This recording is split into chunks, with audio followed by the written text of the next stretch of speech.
my god. from the top. From the I very top. guess. Okay. So guys, welcome back after a long hiatus and a very, very bad audio mute.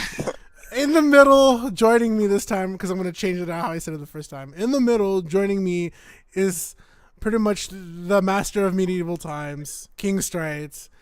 And then on the very right, the Hispanic heartthrob himself, Nursemaid. We have come full circle to bring back. I can't do it, dude. I'm sorry. It's the fact that I messed up, and like I know. Point is, welcome back to the show. We're back. We're here. The original three, doing it big. We got some new topics. Yeah. And we want you about Smash and the state of the community. Oh, definitely. Before I go ahead and do anything, some quick little housekeeping work. Of course, the show is, in a sense, sponsored in part by you guys as well. Of course, thank you guys for being on the show again. So not only that, JMX, thank you so much for giving me that XSplit subscription. I don't have to pay for it for the 3 months. Damaris, okay, she worked for the layout, which we have today, finally. That's kind of the cool thing about the comeback, is we actually have a layout this time around. Yeah, it's already like kind of up the production a little bit. Yeah, except that one mute error. We can't ignore that. Yeah, we can. Okay. And of course, the subject of Big on Campus here is 2GG's very own Hyrule Saga is coming up June 23rd to 2018. Strides, what can you tell us about it? So it's just a lot to talk about. So I've known, well, I guess I could say since we announced it, the whole partnership with Nintendo. That's our first time actually partnering directly with Nintendo, so it's like a big milestone for 2G. Hell yeah! Especially because you guys know, well, I know Edmund knows, he knows our first tournaments, so tiny, card shop, and every year we just kind of steadily gotten bigger and bigger. And this year, the big thing is working with Nintendo. It's kind of, I don't know, it's a big deal.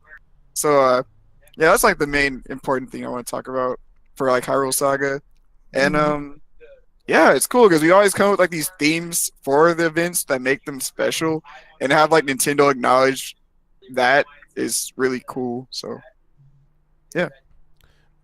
I think it's really awesome. The first time I ever heard about it was I think the first saga was Faux Saga.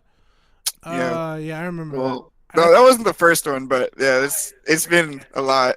Yeah, it's been first thing might have been Fatality Saga. Yeah. Really? Okay. Oh yeah, you're right. It was Fatality Saga. I remember. Yeah, and even that was in that venue is just the Gardena venue back then. Oh man. Tiny little.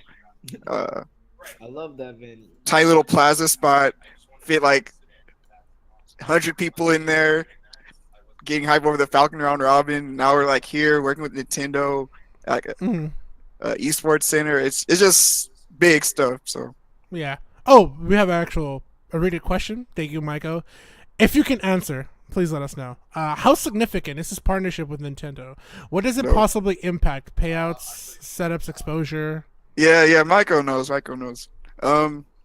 Yeah, I think we can go back and answer questions, but I'll definitely answer what I can say about the partnership with Nintendo specifically when we get back to that.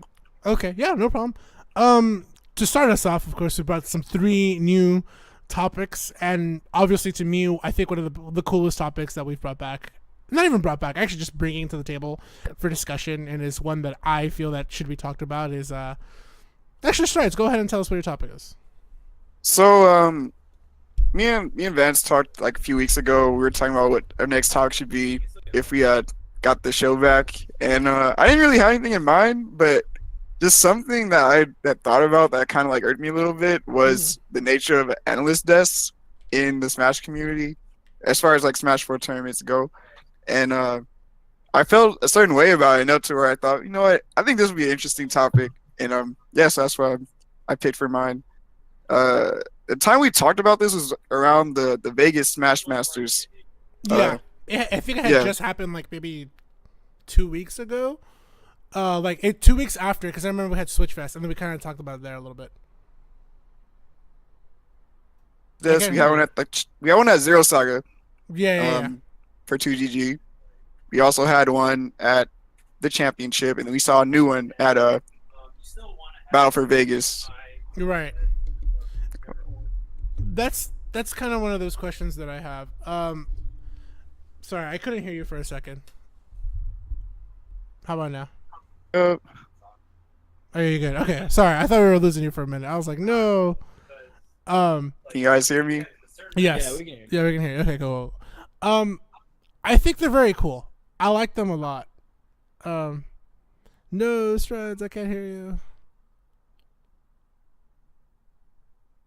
Yeah, But yeah. So I was able to be on 2 analyst desks for Smash 4, and they've definitely gotten better as we've gotten more opportunities to do them. But I feel like the best way to do an analyst desk for Smash that makes sense is don't really have it after each game. Like go after each match, just have like a big wrap up of how the match went, and like go over replays and give like a maybe like the 3 people that are in the analyst desk talk about it. I think the best way to have an analyst desk that makes sense is before these big events, maybe like before pool starts, the day one of the event, you introduce the analyst desk. You have the 3 people they pick just kind of talk about the event itself, why it's interesting, why it's important, the people going into the event, just kind of like people that watch the tournament for like the first time. Maybe they're not super invested in it. You build the story of the event and like why it's cool. Yeah, I think that I agree with that. I personally feel when it comes to the analysis as a whole, I think it's something that it's cool to see it because I don't see many FGC games have it at all. Honestly, I don't see Street Fighter really have it. I don't see Blaze Blue. I don't see Dragon Ball Fighters have it. And that puts that in an area where I don't think we probably need it. There's just not enough things going on in the game to warrant an actual Exactly. analyst. Yeah, desk. that was my main thing about it. So when you think about League of Legends and maybe even the FPS games like Overwatch and Call of Duty, like they have big like high production analyst desks because I think in those games it just makes sense because there's so much things that happen in like one league match or Overwatch match. It's like such a long game that they have to recap everything that's happened, why each play was significant. But then you have like a fighting game in Smash, like the max that goes on is 7 minutes, 6 minutes a match, possibly like 20 minutes. There's just not so much need to like take breaks from the action and then go over each thing why it was cool.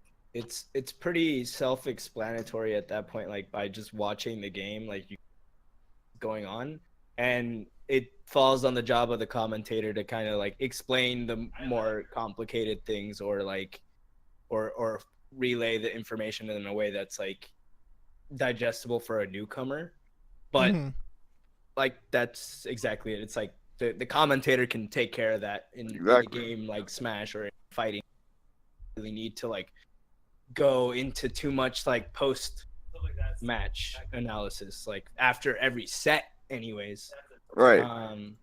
There's like the idea of like, we were talking about this earlier, how for a 2-day event, if we had like maybe a pre-show and a post-show, I would say like pre-show could be good just to let people know like who's at the tournament, like what are the like projected matches, like how is the tournament supposed to go on paper, and then day 2, like when everything crazy happens. Yeah, like, exactly. So just like kind of flip that whole thing. I wouldn't even do a wrap up on day 1. I would just go into day 2 and do like a pre-show, like going over recapping day 1, like saying, oh, like these are the crazy upsets, like this is like how the bracket is looking moving forward and like what you should expect.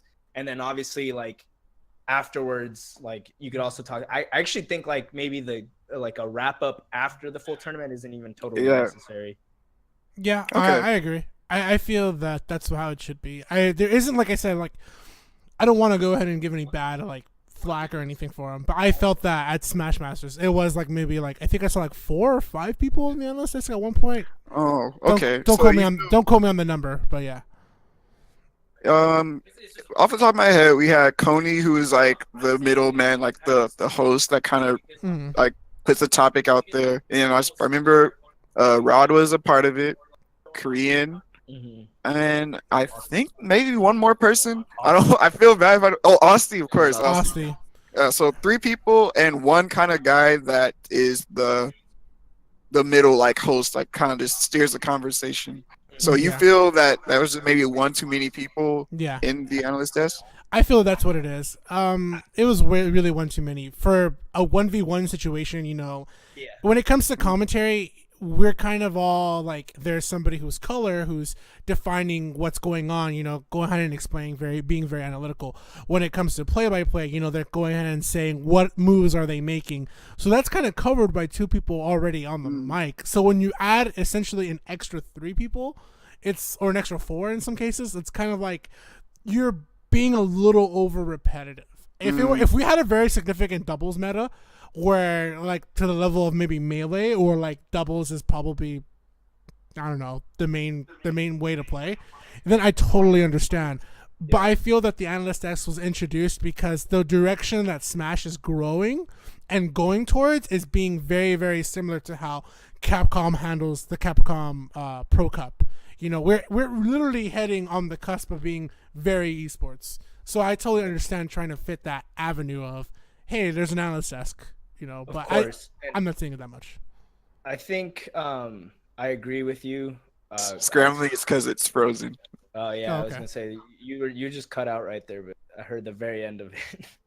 I know what you were trying to say. Smash is just getting more esports, so they kind of, I don't want to say like force the whole analyst desk like esports look, but I think that is what I'm trying to say.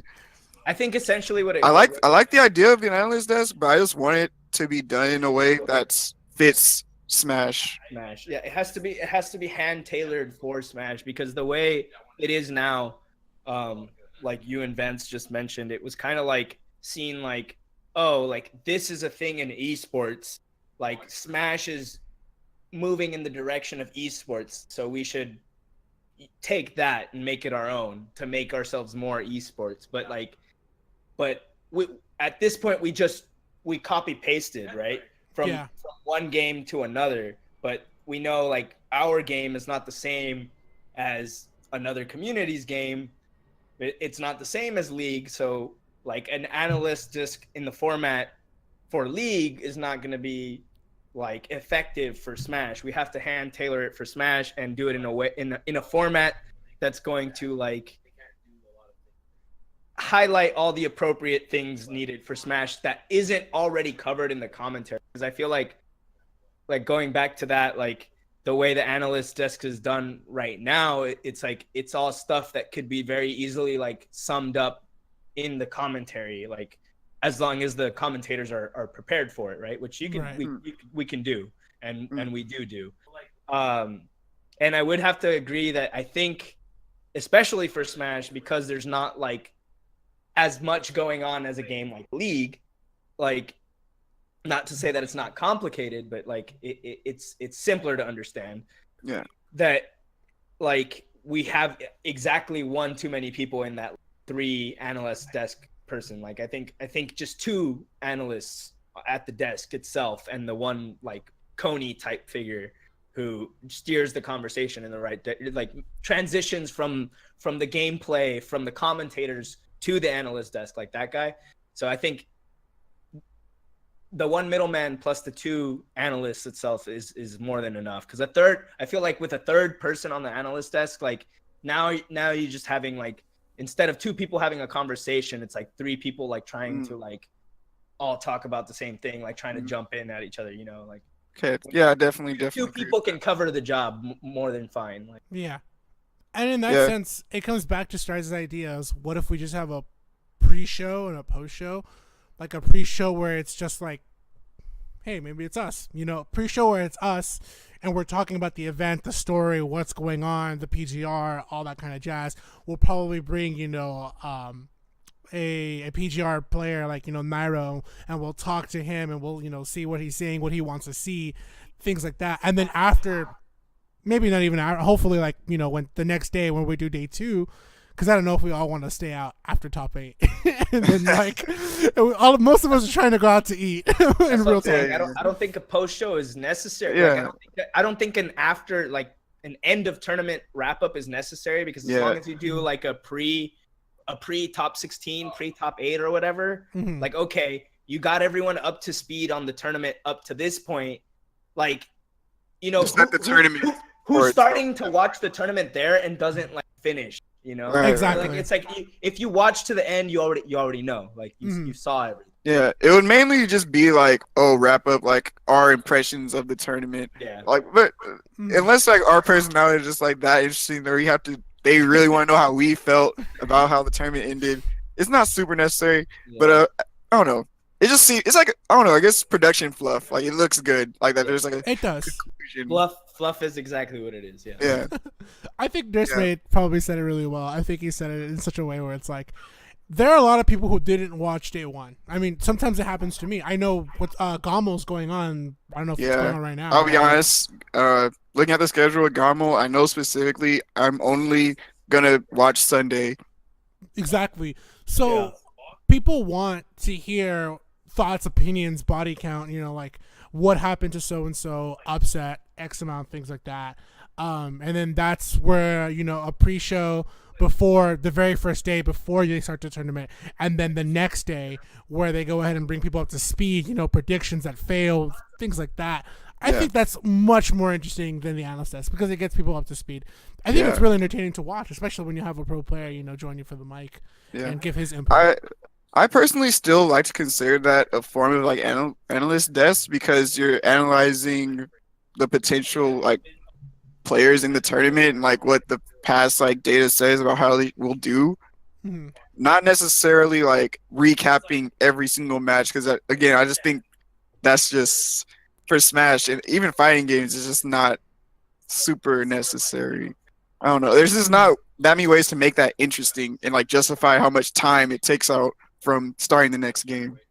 Yeah, I agree. I think that was also like a small thing that me and GPEC and Korean talked about during one of the episodes. That's Strength to No Watch. We talked about how like after every single match was done, they would purposely go ahead and interview the winner of that match. That's something that's a little like too overdoing it.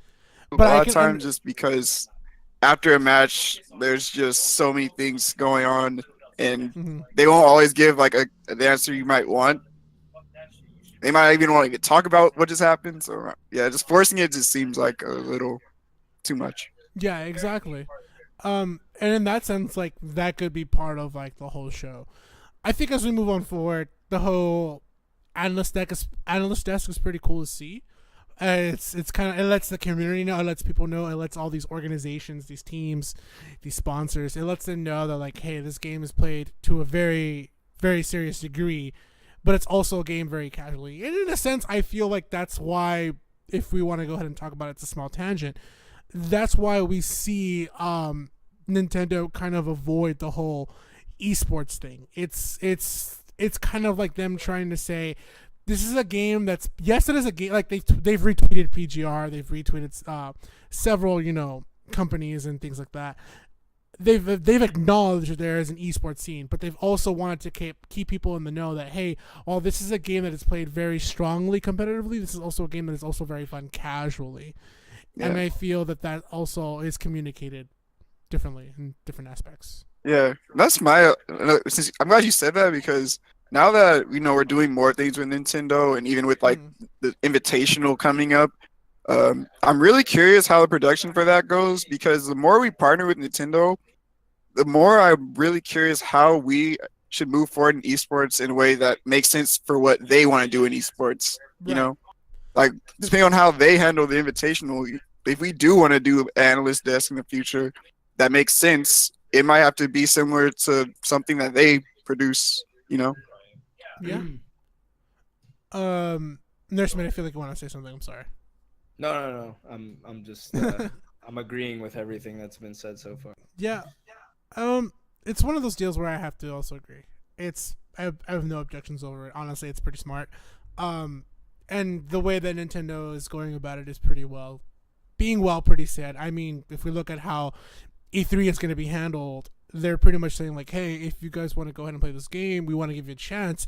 There's two options. You can play For Glory, like the style you know them of, or you can play casually, which is kind of like the way we've built the game as well. So communication is being done pretty well, honestly, where they want to go ahead and communicate how both ways, where they can cater to the audience that is the family, but they can also tell people like, hey, if you want to go ahead and play this game for some serious cash, go ahead.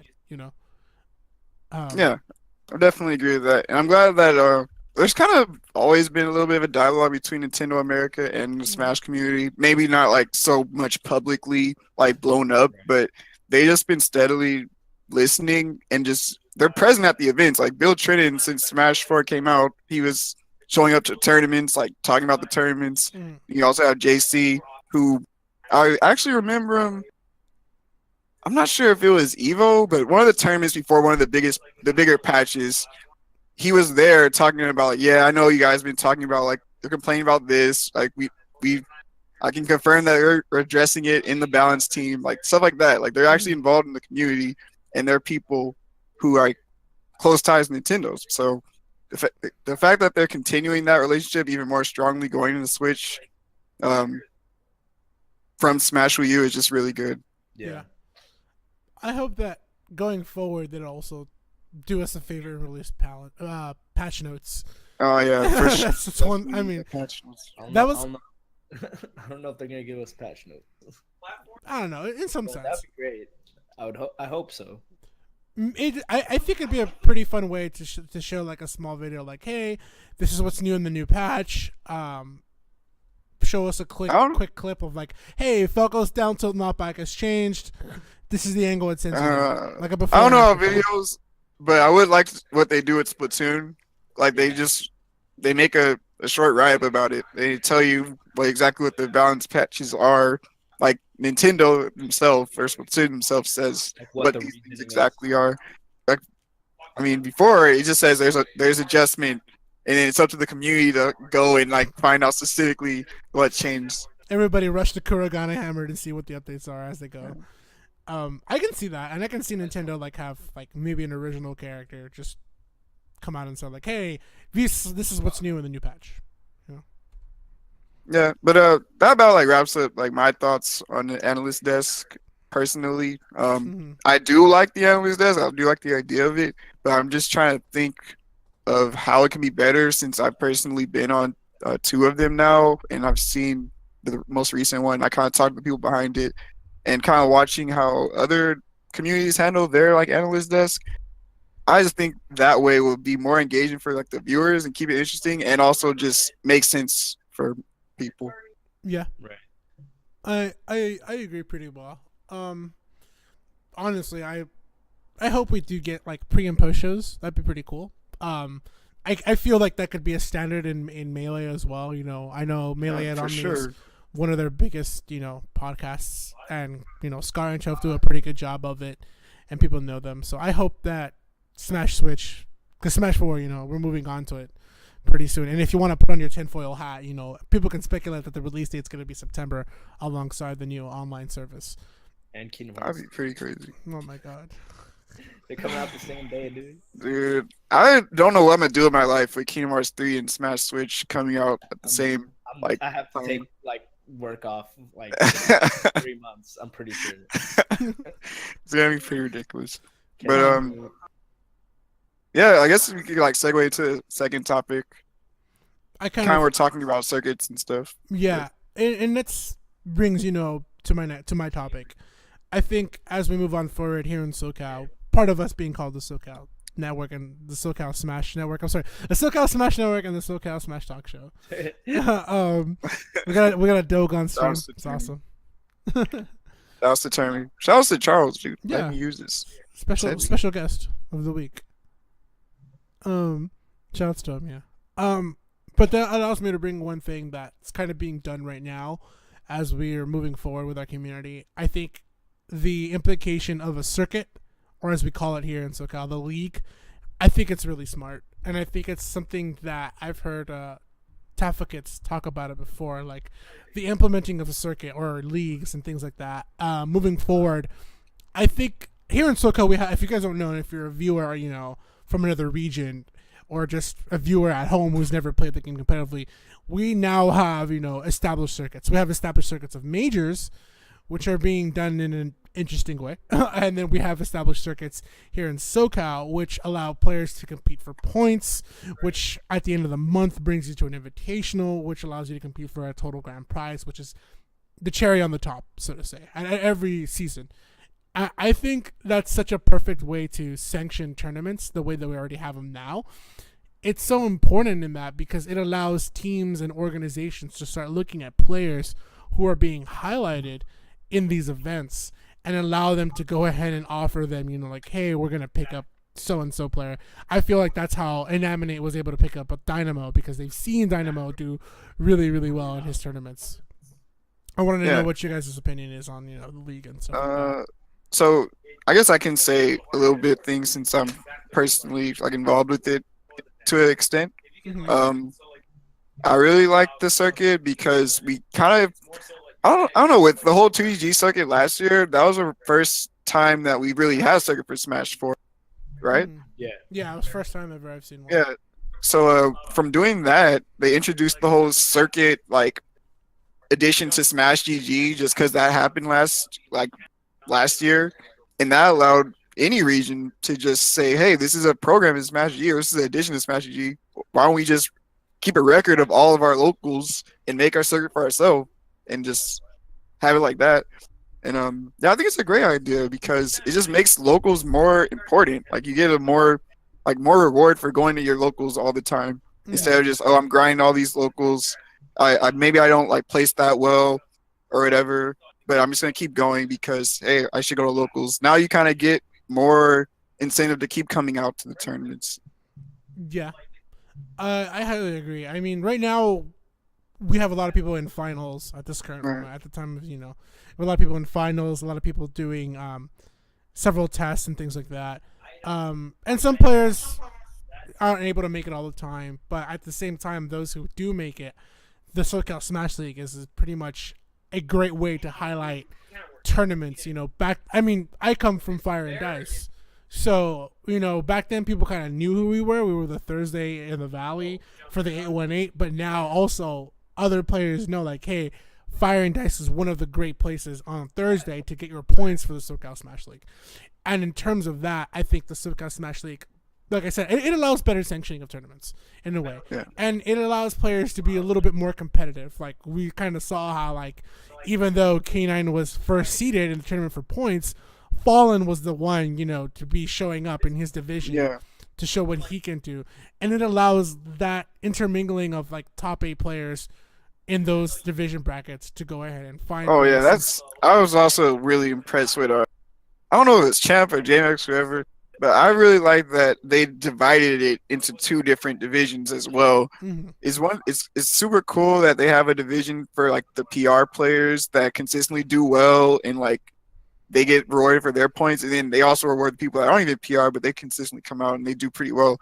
So it's like they get incentive for both sides. Like the top players, they get points, and they also they get reward for placing all the time. And then you have the players that don't necessarily place that well all the time, like mid-level, maybe even like low-level. And then maybe they have a run at one local or something. They get upset, and then they get rewarded for that. Mm-hmm. And then they can track their like growth and points and everything. I just think the whole idea behind that is just really good.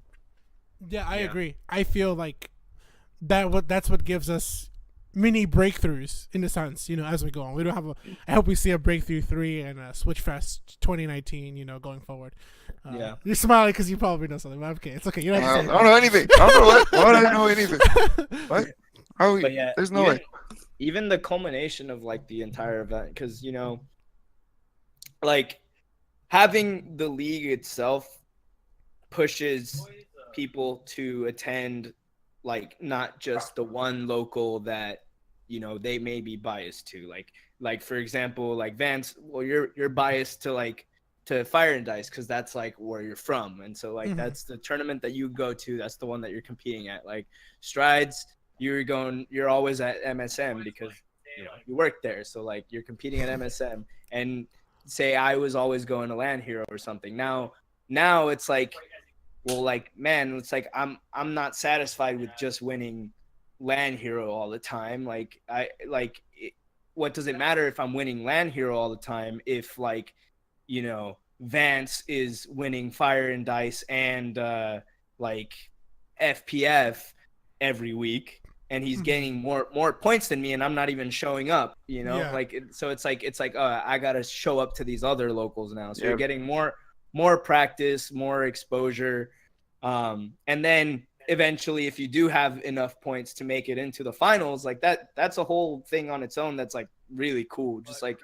having two separate, just exclusively top 8 brackets, and one is like very high level, and the other one is, I wouldn't even call it like mid level. It's also high level. Just like not like they just didn't score as well as these other guys. They're just not on the PR. Yeah. They're the gatekeepers, literally, like the people who stop you. That bracket was like, that Division 2 bracket was actually insanely competitive. It was really stacked. For real. Like, I think that was really hard. The Division 2 bracket, like Jump Steady, Grandma, Dynamo.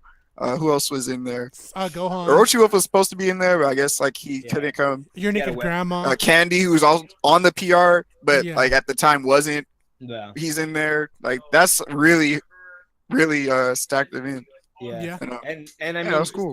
The fact, I also think it's important that more like scenes take advantage of like this circuit feature in Smash GG, because it's just another way to unite your own community. Yeah. Because now you have people going to tournaments they probably wouldn't normally go to in their region because maybe it's too far, or they don't like know anyone there or whatever. Now you have people like going to different locals, meeting different people, and it just makes the community better overall too. Yeah. There's extra incentives as far as, for like, players to come out and play, and like the fact that, like, the fact alone of having enough points, like making it into finals, like it's like, oh cool, now I'm like in this like exclusive bracket, like I earned this spot, and it even like pushes the competition even further, because it's like, all right, I'm showing up on this Saturday, on this scheduled Saturday for this event with only 8 people in my bracket, and like I have, like, personally, I feel like players are more inclined to try even harder at an invitational type event like that than at their locals. So it's like, not only were they like obviously try harding at their locals to get enough points to get into the finals, but now they're at the finals, and it's like, well, I already worked my ass to get here. Like, I'm gonna, like, no one wants to go 0-2, even though like you're already the feeling of going 0-2 in this like 8-player bracket is like gonna be worse than than losing any given local throughout the circuit, even though like you already did better than everyone else who didn't get into it. That's very so true. It's like there's that extra motivation to like try even harder. Yeah, I agree. I think the coolest part about the SoCal Smash League Finals, the very first one, was players were treated to a whole new venue, which is the E-Coliseum.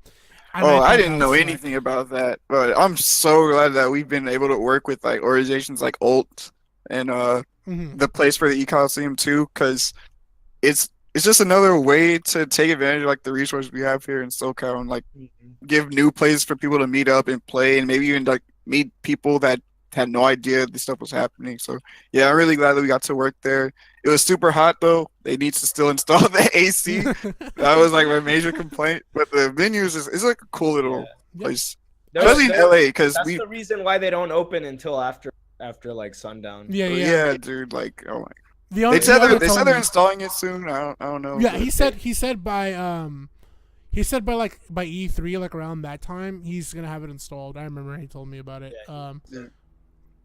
Like stuff like that is cool. Especially having a venue in LA, it's always been super hard to do, just because like parking issues and just like venue costs, that it's just like super expensive. But the fact that there's an esports like little place right there, and they know about us and they're willing to work with us because they're trying to help the community is cool. Yeah, I think that's what I liked about the whole thing as a whole. Like, players were treated to this brand new venue, this brand new place, and Of course, yeah, I just needed AC and it probably would AC and food. Oh but- yeah. Well, the place next door were pretty good. Yeah, it was. I hope that the next one has like, hey, there's free pizza and stuff like that for the top 8 players and things like that, or free drinks or soda, whatever. We'll get there. Um, Oh yeah, of course. water for the We're keeping on commentators. good, man. But yeah, I thought that was the cool cherry on top. Like, it's like, hey, you guys have done so great within the season. Division 1, Division 2. Here is this brand new place that's literally like brand new, but also like it's gonna be the next big thing, in SoCal. And we were all treated to a very nice place. I got to play Jenga with Korean, and that was kind of fun losing to Jenga. Edmund has a 1-0 count against JMX. I need my run back. And then I hope you guys saw the Super Nintendo thing in the back on the projector too. That had all the games in there. That was really cool. Yeah. That was actually, there was people playing that the entire time. Yeah, dude. Yeah. It was They had like everything there. They had Donkey Kong Country. They had Korean dying a billion times at Contra. That's when I learned Diddy Kong's moveset literally comes out of Donkey Kong. Oh yeah, course. that was cool. I thought fucking, that was cool. Like his dash attack, Yeah, his like dude. everything. That's just how Smash is. Like, when though. am I gonna see his down tilt? Like, Yeah. I remember JMX was looking at me like, Vance, do you see that Donkey Kong is holding that barrel? He should be able to throw a barrel and Smash. Like, I was like, yeah, you have a point. Well, we man. can't talk about the game that he gets to do that. I don't think. I think he. Oh yeah, okay. I don't. Yeah, What? he does get to do that in another Smash version.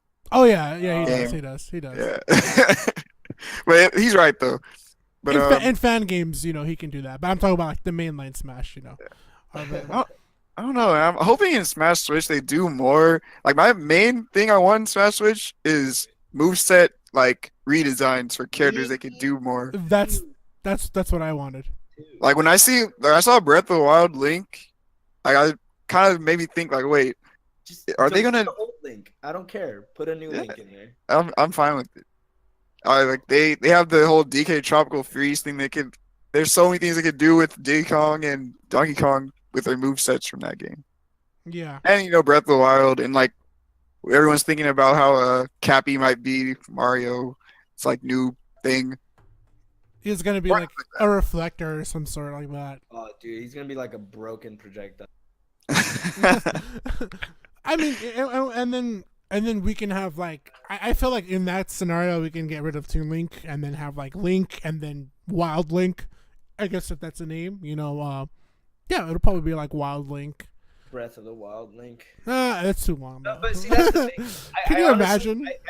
I could see like Link, like classic Link, Twilight Princess Link, being gone. Because at this point, like Twilight Princess was a game that was on the GameCube.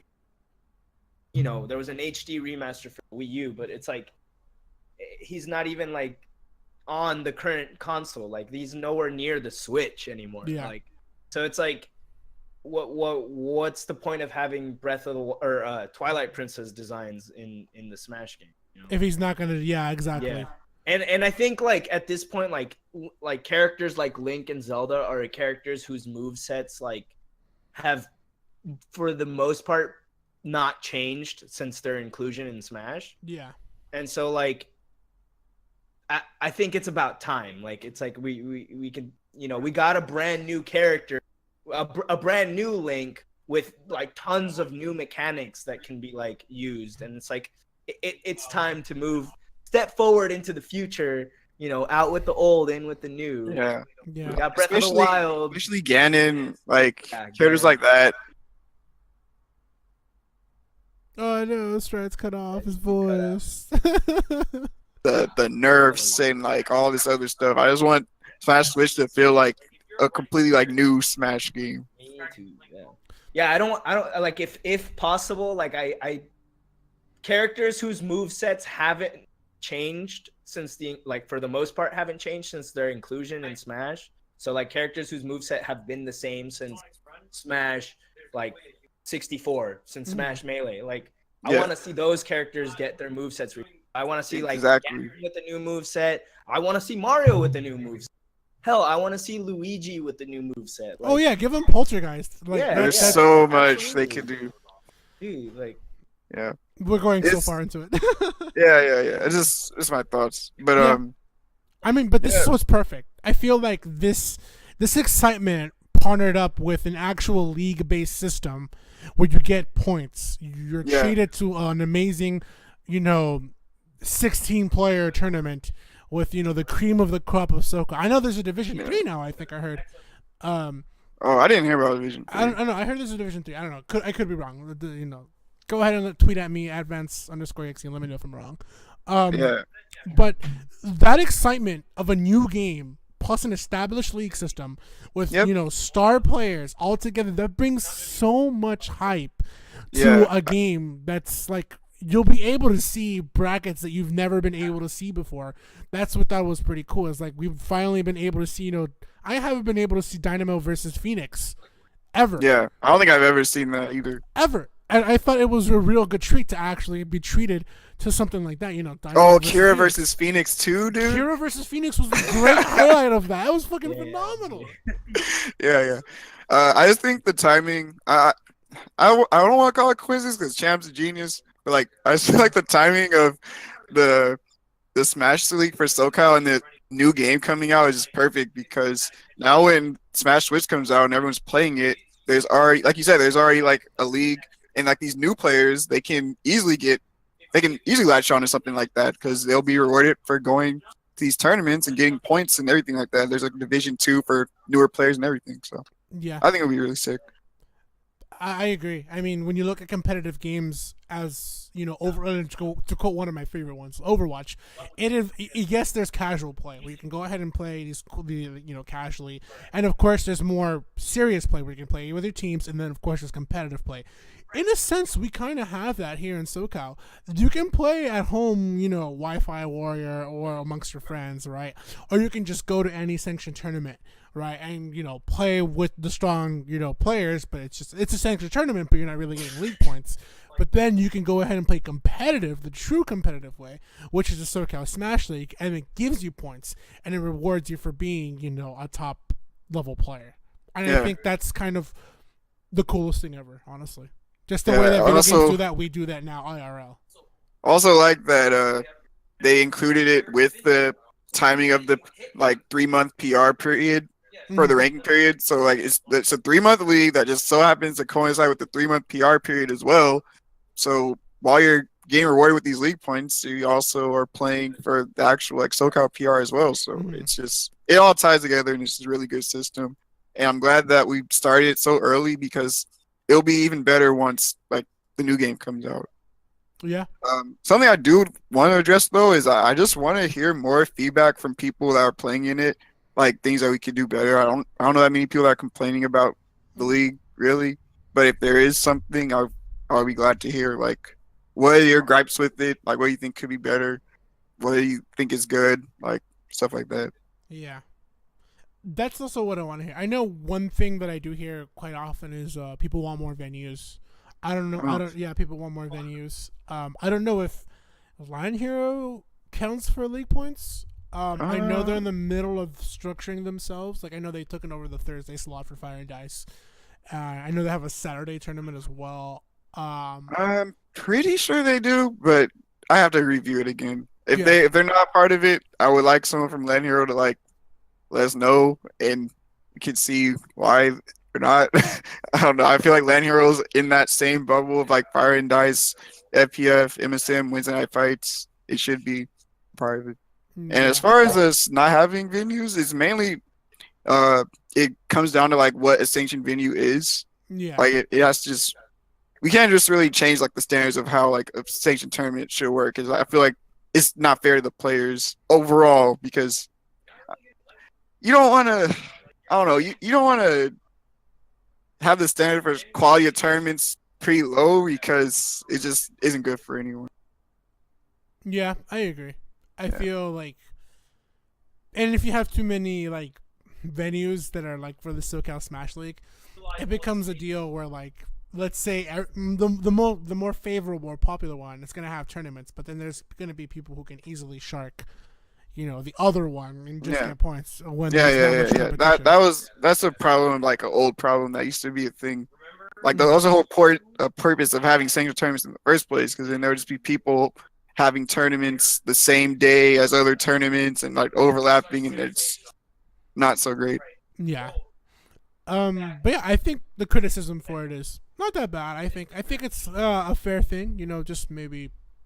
Honestly, I personally can't find anything. Me and Nurse May had fun doing commentary for that. It was. I had a ton of fun. Yeah. Yeah, it looked like you guys were having fun. Matt You have the Kiriflax and Ian Phoenix set, man. Yeah, that was a good. That was a great set. That comeback is actually crazy. Dude, that was nuts. I was like, damn, wow. That's actually crazy. Let's You like go. literally turned into a Super Saiyan. It's, I love how we just. and he stood brought up. it, and he reversed, like almost reversed Theo. Like, he was down 2-0. Yeah, He was. and it was literally last stock, last hit. It was so Game 5. Game 5. Crazy. And the best thing about it was Kira popped off. He's like, I'm coming back. Yeah.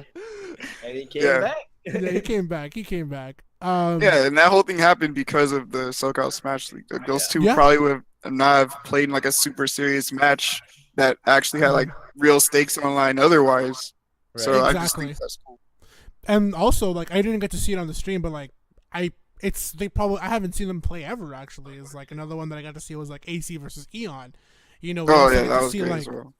we get to see all these players that don't have a chance to meet, or you know, they don't have to go through the one O2 warrior that happens to upset them at a tournament. They don't have to go through that. They actually get to play with each other at an actual, you know, great, you know, invitational. And not only that, it's pretty cool because I had a lot of fun, you know, talking to Phoenix, talking to AC and Fallen, and we're all having a great conversation. It's the same fun that I had when we were at SoCal Rivals, where we can all just be together in a room, and we don't see each other that often, but we can all hang out and talk and give our own thoughts and train and play with each other, talk about matchups. Yep. That It was really great. that all together just comes full circle as a whole. And yeah, I think that's what makes leagues and circuits important, and I hope other regions. So please, yes, this is not a SoCal exclusive thing, man. It's literally, it's a program on the Smash GG website. I know other regions have locals, like maybe not like SoCal, like every day of the week there's a local, but I know there's like established like scenes that have like their own different locals every day of the week, and maybe they're just different venues and different organizers. Like, this is a way to get all the organizers like on the same page and just reward everyone in the region for going out to tournaments. Yeah. And just make it mean more. And it just, I don't know. If anything, makes sense. it's actually better to be using this if you are in a region that doesn't have as many locals. Like, say you're in a region that has like doesn't actually have any locals and has like regionals, like or smaller tournaments like every other week, right? Like right. once a month. Like, in that case, like building a league system that even if it's a little bit more stretched out with like less tournaments, but each tournament is worth more points, like that incentivizes players to go to these already like infrequent locals to play more, because there's a chance that, oh, if you perform well at every other week or once a month, like that you at the end of the year or like at the end of 6 months, 3 months, whatever period, like you can participate in this like higher stakes bracket. And so Yeah. Yep. yeah, I think it's yeah, like Stride said, like it's not a SoCal thing. Like, Smash GG is already making it easy for you, and you don't need a local every day of the week to implement it. In fact, Yeah. it would be better if you did when you don't already have like tons of locals. Yeah. Yep. I agree. I mean, they're, like I said, they're so important as we move on towards this whole becoming an esports thing. I think that's what's great about locals and what's great about invitationals as well. It's like you get to meet people and you get to meet players. You know, it's cool when you can, you know, play Fortnite with some dudes you met and like have fun. But when you actually go to a venue, actually play with that person, meet people, make friends, it starts to become a lifestyle. It becomes a full circle thing, and that also encourages players to mingle and get to know each other. I feel like that's also. I remember Dynamo, when I talked to him one time, he told me, you know, one of the things that made my mom start taking me out to tournaments. Please correct me if I'm wrong, because I'm pretty sure this is one of the things. He said that, you know, socialize. You know, people get to socialize. Some people are like their favorite Persona 5 waifu Futaba and our hermit, and Oh yeah. that's okay. There's nothing wrong with that. But you get to hang out in a room full of people who love the game you love, and there's nothing better than that. Yeah. And when you I have agree. an established league system and all that together, it allows also you also get a mini breakthrough too. If you think about it, you Yeah. get a mini breakthrough like every 3 months. You get a little mini breakthrough. It's pretty cool, and you get a little mini invitational. It's amazing. Yeah. So yeah, everyone do it. I don't know what else to say. It's just like do easy it. hype generation. Oh, Yeah. Definitely. Especially with the new game coming out, like Yeah.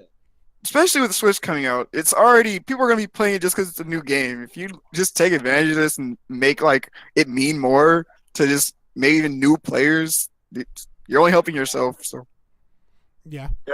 So that's my thoughts on it. yeah, take notes, TOs.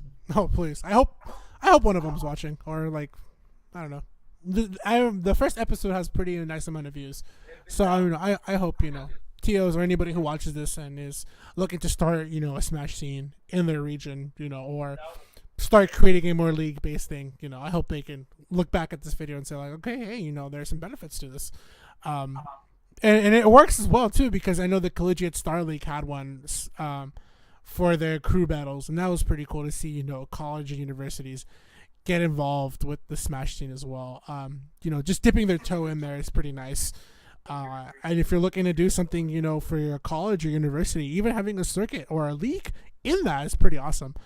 But yeah, going forward, I hope that we all can see that have an implementation with every region. That's pretty much my topic. Which brings me to our third topic, presented to you by Nursemaid. Yeah, so I guess this is like a good segue into the topic, since we're talking about like the Switch and the league and how it promotes like our scene, the growth in our scene moving forward onto the release of Smash for Switch. And like one of the big questions surrounding that is how can we join the two major communities? Because obviously we at this point we have three Smash communities. We have the 64 Melee community and the Smash 4 community. We could argue that there's the Brawl community, but the argument would be that the Brawl community and the Smash 4 community are one and the same, since just naturally like people moved on from Brawl to Smash 4, or for the most part anyways. But the two biggest portions of that being Melee and our current game Smash 4, those are the two biggest communities. I mean, Melee's been thriving for so long now, like 16 years or something, like ridiculous. Yeah, it's a pretty old game. And it's still kicking. We got all the same big names that we like back in the day of like the early days of Melee, and faces like who are at the top. And obviously like Smash 4, we have a bit of the same thing, like new faces and old faces from Brawl, like pros from Brawl who continue to do well in Smash 4, as well as just totally newcomers, or just like Wi-Fi wars that came on, which don't exist in Melee because we didn't have Wi-Fi for Melee. But the big question is like Smash Switch coming out. It's almost safe to say like that large portion of the Smash 4 community will be moving on to Smash for Switch. But how beneficial is it, or like how likely is it that we are going to get Melee players on board with the new game, which I think ultimately what we want one like joined community for maximum exposure, right? Mm-hmm. Like if we got all the top players from Melee to Smash for Switch, and we had just like the pool of talent from both of those communities all now like fighting in one big ocean, opposed to 2 like smaller ponds, well, I think that like would promote the game not like immensely. And I think like based off of what Nintendo has been doing recently, like and kind of like hinting at being more open to like the esports experience and competitive gaming, um you know, they're showing that's kind of the direction I think that they would want to take. And obviously that means for Smash for Switch to be similar enough to Melee and similar enough to Smash 4 at the same time. So there needs to be some middle ground. Yeah. And it's not necessarily easy to please Melee players because they are like dead set in their game. Like I mean it, and without fault either, because like it's an amazing game, and no other game plays like how that game plays. Yeah, it's highly technical, so like it takes a lot of effort to actually like play and perfect and master. So once you're investing all that time into that game, like it's like, well, why should I give this game up that I've invested so much time into to play this new game? So they're gonna have to like bring in the mechanics, like some Melee mechanics into the game, like keep the same Smash 4 engine, stuff like that. But I do think like that should be the natural like if Nintendo wants to make big money on this game and have it be like have longevity, like they want to join the 2 communities. So they're going to want to make a game that appeals to Melee players, Smash 4 players, and newcomers alike.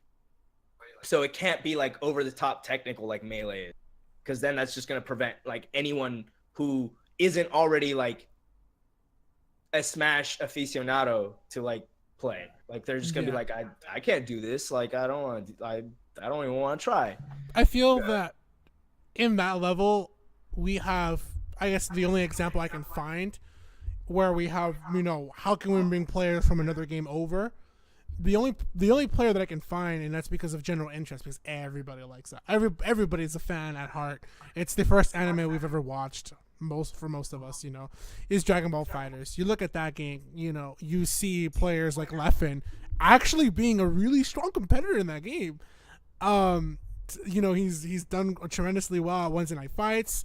I think Strides, do you know if he was at the summit he's invited to Summit of Power, yeah. He's one of like the main invited players. Exactly. Wow. Yeah, he's invited to that summit for that game. We have Void, who's also every time I see him at a local, he's talking about the game and him learning it. Everybody everyone's a fan at heart, so that's able to bring that player base to another game. Yeah. When it comes and I see that it works, and it does tremendously. It's amazing to see that I can see Leffen be top 7 best player in the world in Melee, but also being an amazing threat at Dragon Ball FighterZ. And when it comes to that, it's pretty nice to see that, honestly. And I hope we can see that. It's one of those deals where they have to find the perfect middle ground where it's easy to pick up, hard to master. Yes. And I think it comes down to like the fact that you're mentioning Leffen being like a strong player in Dragon Ball FighterZ and being invited to the Summit of Power.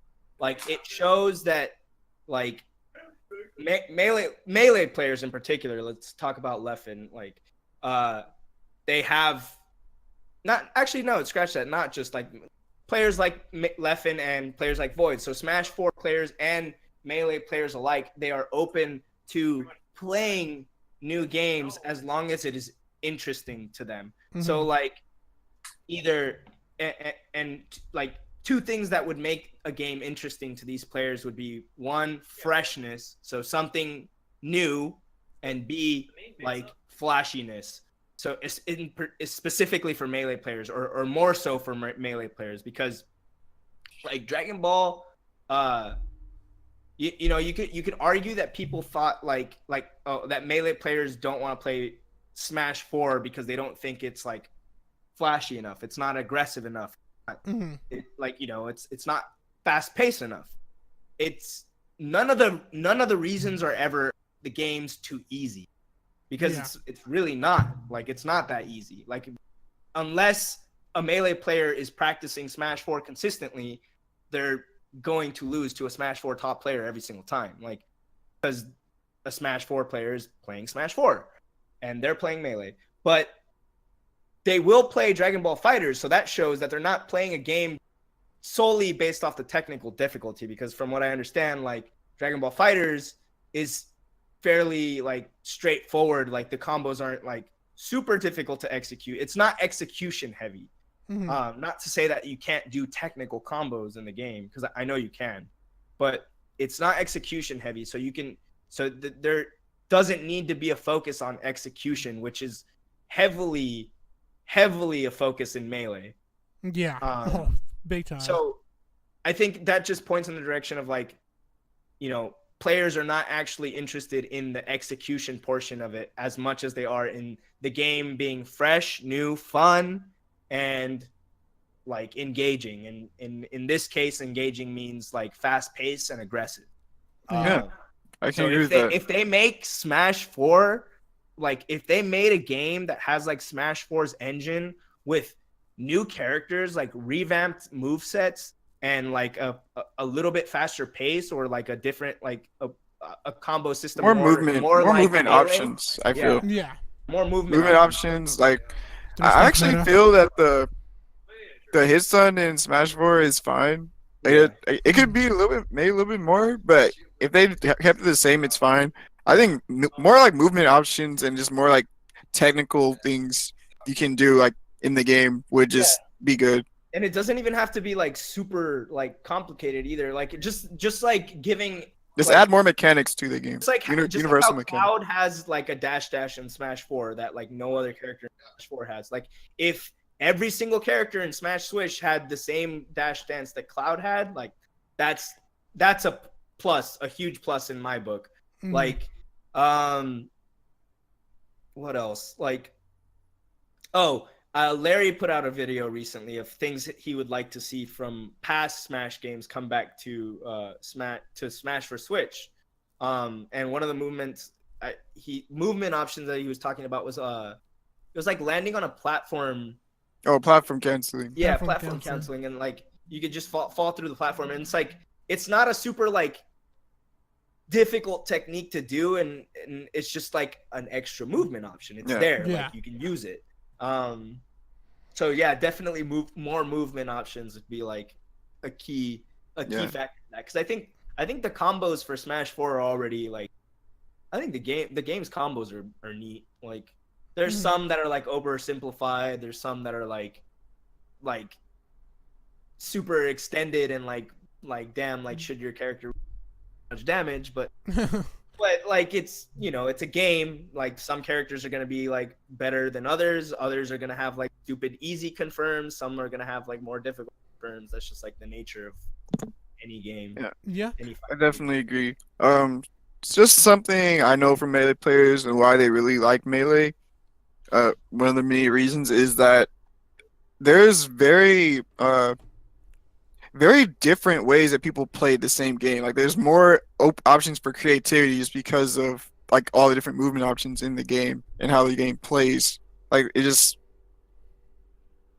more like a sandbox game. Not to say Smash 4 isn't, but like to the level of Melee, it's even more so. Yeah, and that's what like, adds so much depth to the game. So if they want to just like bridge the gap between the communities, they have to make a game that has enough depth for like Melee players to really dive into like the game and feel like, oh, there's so much I can do in the game. Yeah. And that's like specific to how I want to play. And in that style, I think that's what makes Melee such a great game. Is that there are no, compared to Smash 4, Smash 4 kind of has like a generally accepted, combo list. Your Sheik, your Sheik 50/50s, or your Sheik combos, Bayo combos, Link combos. Those are all pretty established, and Melee obviously has its own, but Melee is very sandbox where they are like, you are free to create any combo you want from anything. Yeah. Smash 4 is definitely, it has like way more flowcharts and like just like bread and it's a much more bread and buttery game. And that also has to just do with how they're approaching the game. They don't want it to be too complex for newer players to play while also making it competitive. just finding that middle ground is very difficult. Like even me as like not a game designer, like I don't I'd have be all the scared. answers. Yeah, but they definitely. I feel like what they did with Smash 4 was already acknowledging that they're trying to do more of a middle ground by adding like way more combos in Brawl and Yeah. like adding like these different ledge mechanics and Mhm. things like that. So for the next game, I just feel like they need to kind of just push it a little bit more and just try to implement more ways that kind of show that they're paying attention to the past games and like the other community as well. That they're look at their game and see why they like it and add more things to and Yeah. try to include them as well. Yeah. It's also how they see mechanics and things work. I feel like one of the biggest mechanics people really want to raise is rage. Because in reality, a player should be rewarded for winning, not losing. And like in various situations, like AC made a really good tweet where he's like, "I love it when the game is even," and The it's set, the 'cause set he is was down. yeah, He was down 2 games. Yeah, and he- he still won. I love it. Yeah, Oh, exactly. well, I don't know if you guys heard my commentary like during that set. There was no moment where I thought the AC was like Good really luck. really losing Yeah. Because he just because wasn't. the nature of the matchup in Rage. Yeah, I was yeah. like, well, I know AC's has the technical ability to do the combo, and I know he's played this matchup enough to know that he just needs to hit it once. One time. If Sam Sora is not perfect, which no one is, he's always in threat of losing. Yeah. That's just Yep. how the game is. Yeah. But And I hope they change that now or acknowledge it. Like it gets. it needs to be adjusted. Yeah, I don't think adjusted. Rage needs to disappear No, unless not they at add all. a different comeback mechanic. And I do think a comeback mechanic needs to exist in a modern fighting game because that's just the nature of Yeah. modern fighting games. Yep. And Smash is the fact they added a comeback mechanic Mhm. means that they're trying to make it more geared towards like fighting game, like tradition or whatever you want to call it. Because the way fighting games go nowadays is like you look at your Dragon Ball Fighters has like that little thing. It's like a little lightning symbol. I don't know what it is or what it's called. Sparking, the Sparking. literal Dragon Balls Yeah, that you the can Dragon collect Balls. that Mhm. give you like all your health and the character back, whatever. And then like, Street Fighter V has like V trigger, and then and then you build meter for getting hit. Like Mm. that's just a thing that's always been in fighting games, Yeah. and I Yeah. think that Smash wanted to also have that. yeah, Uh, and Rage is a great mechanic that kind of like brought that, but also needs some tweaking. Yeah, Just I the think fine they just tuning. need to make it so that being at 100 plus and the person being at 0, it just the extremity of it needs to be adjusted. Just because it doesn't feel good It to like, needs to be toned down. That's yeah. it. It's That's not what- fair if I'm Fox and I'm at 50%, and I literally have Bowser at 150. Hey, Oh. Korean. Dude, he's eating pizza. Oh, and I'm see, so Charles, hungry. like, as soon as we started talking about Rage, he's like, "Oh yeah, let me get him." Hey, you say Fox? You say Fox? I hear you, bro. I hear you, bro. But like, it's not fair if I'm Fox and I'm at 40% and I'm winning against Bowser, literally winning, and Bowser wins the neutral and I die because Bowser has max rage. That's not fair. Yeah. You know, Well, that's or, just a fighting game thing too. Like Yeah. grapplers in fighting games live off of that, really. or Bayo in like- some cases. Yeah. Oh yeah. Of course, with the addition of Bayo, Rage also has to be adjusted just for adding that character. Exactly. Wow. Like it's Yeah. not a right mechanic to Yeah. understand. Like it's hey, If they keep Rage, unless if they they add a keep it. different like comeback mechanic, like with meter or something, like more characters have a meter, like Little Mac and Cloud, mhm. and you get like reward for that. I do think a comeback mechanic is staying. Rage makes more sense to keep around since it's already established mechanic, but Yeah. So Yeah. 2 things just occurred to me on this actually. So we're just talking about a mechanic that like is likely, or a mechanic that people want removed, but is probably gonna come back and should be toned down. But one mechanic that I think it's like the sole addition of this one mechanic would change everything about the game and like make the game very much appealing to like melee players is if they just put wave dashing in Smash for Switch. Like, I mean, think about, you're talking about movement options. Like we need movement. That's like the one that everyone calls to mind when they think about Smash is wave dashing, because Yeah. it gives you so much freedom to like to dash back to like it's like perfect pivoting in our game, but even more versatile. Yeah. I would like it as a different mechanic, like wave dashing, but as a different like button input. Like literally, I want it to be acknowledged in the game. Like this is Yes. a part of the game, not like Yeah. as an exploit. And that's actually the thing number 2 that I was going to bring up that occurred to me. So I would like to see the addition of wave dashing because I think it would the game more fun and more appealing to a wider variety of players. But in order to make the game more widely appealing and to not scare away a newer player who that was like a big argument against wave dashing. It's like, oh, wave dashing is in this, like it's not fair for like scrubs because like they don't know how to wave dash, right? Like they don't know how to execute these like technical skills that aren't clearly established in the game. exactly. Like, but if we go down the Rivals of Aether route, where literally in the game's tutorials it teaches you how to wave dash, first of all, which I think they should use like Rival of Aether's like wave dash mechanics because there's the buffering window for it is like much larger, so it's very easy to execute a wave dash in that game. But it not only tells you like that, but it like tells you it tells you how to DI exactly. It explains DI. It explains Smash DI. These are mechanics that are actually present in our game, but in where in the game, where in the manual does it ever tell you that these mechanics exist and how they function? Like, no, we just know. We figured it out. Like, But like if they included these things, like, oh, like this is how, like this is wave dashing. This is how you DI. Like, oh, this is platform canceling. Like, this is like even teaching you how to do like combos, like Rivals does. Like it teaches you how to cancel into like attacks. Like if it taught you about auto cancel, like I'm pretty sure like the Rivals of Aether's tutorials, it like teaches you about auto canceling, which is like something that's present in our game. But it's like unless like if I was a brand new player, like I didn't know anything about Smash and I came into it and I'm like, oh, like, hey, like how come he can link that attack into like another attack and I can't do it? And it's like, oh, because that person is auto canceling. Oh, how do I learn about auto cancel? Well, not from the game because the game's not telling me. Like, you have to learn from like another player or like just random tutorials online. But it's something that's like severely needed, I think, in Smash. Which, like, I would love them to do that. It's just, man, there's so many things I would love, but then you always have to think about how much can they do while also keeping the balance for casual as well and how they want to present the game. That's my main thing I want to see at Switch for the E3 is how are they presenting the game? Are they still showing it mainly as a casual thing and then this like tiny part is like the competitive stuff like For Glory? Or are they going to like show it as way more even for both? I feel that with the communication they've already made with the people attending E3 where they say like, hey, you can choose your ticket. Do you want to play the casual game that we have made or do you want to play the For Glory game that, seems to be where everybody loves to play?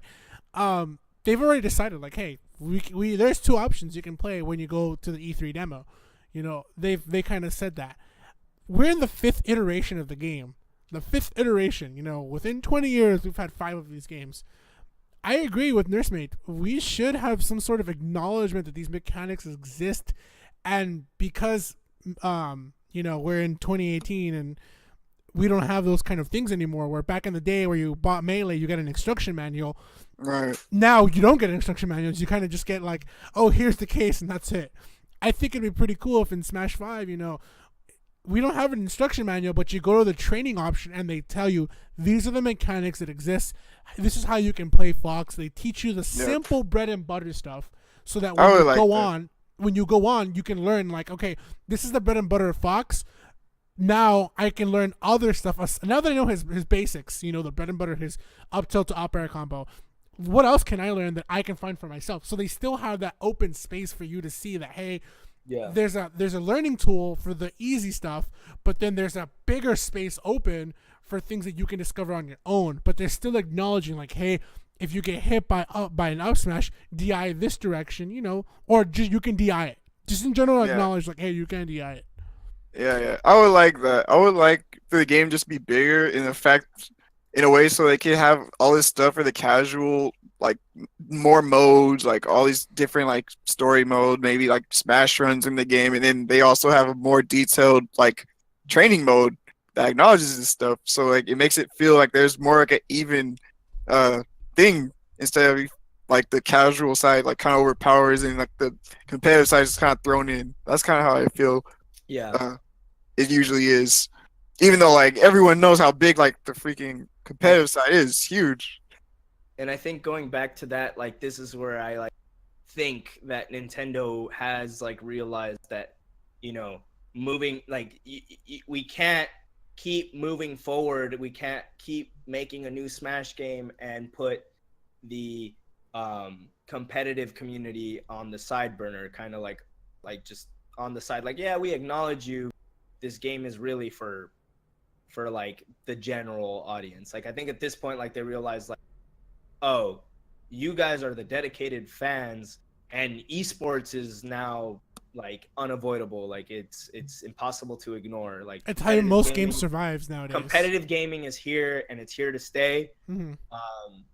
And I think just like if you take a look at the invitational, like the E3 invitational, like invited players list, like, you know, they could have figured like, oh, you know, Melee players who are by far and large like the most competitive players, because like if your odds are if you're playing Melee in 2018, like you're probably not a casual player, because who goes and picks up a 16-year-old game to play casually, right? Like you care about the game competitively to some extent.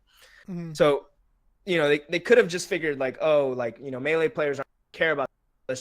Let's just invite like influencers like last time, and like you know, all the Smash 4 players. But they actually went with a pretty like even 50-50 split of Melee and Smash 4 players. So they have like not only an international like selection, but, you know, half of that is like, you know, MKLeo, Mr. R, Zero, who else is in there from Smash 4? Not Nairo, dude. I was pretty sad about that. Yeah, it was Mr. R0, MKLeo. There's fourth person. How did I forget? Hold on, I'm gonna find it right now. Go ahead and keep talking. Hold on. Abadongo. So there you go. And they're all representative of kind of like their scene too, as well. If you think about it. Yeah. And then on the other side for Melee, like we have Mango, Plop, who else is in there? Armada. And Lucky. And okay, so get this, like it's not only just like the players, it's not just the like, famous Melee players. Exactly. It's Lucky. He's just heavy hitters too. Yeah. So like we got personality and heavy hitters. All of those players are competitive. Like they're gonna be there, and they're gonna exploit the game, you know? Like which I think is like indicative of what Nintendo wants to do. Like they want competitive players to come play the game before anyone else, and like expose the game for what it is, to see like how, like what the reactions from the players are, both Melee and Smash 4, and like to see what they need to adjust about the game. I think like Nintendo is on the right track. Right? Yeah. That even actually happened too from the E3 Invitational for Smash 4. There were so many things that are different and changed because of the players that played it, and like they actually gave them feedback on the game that actually impacted the final release of the game.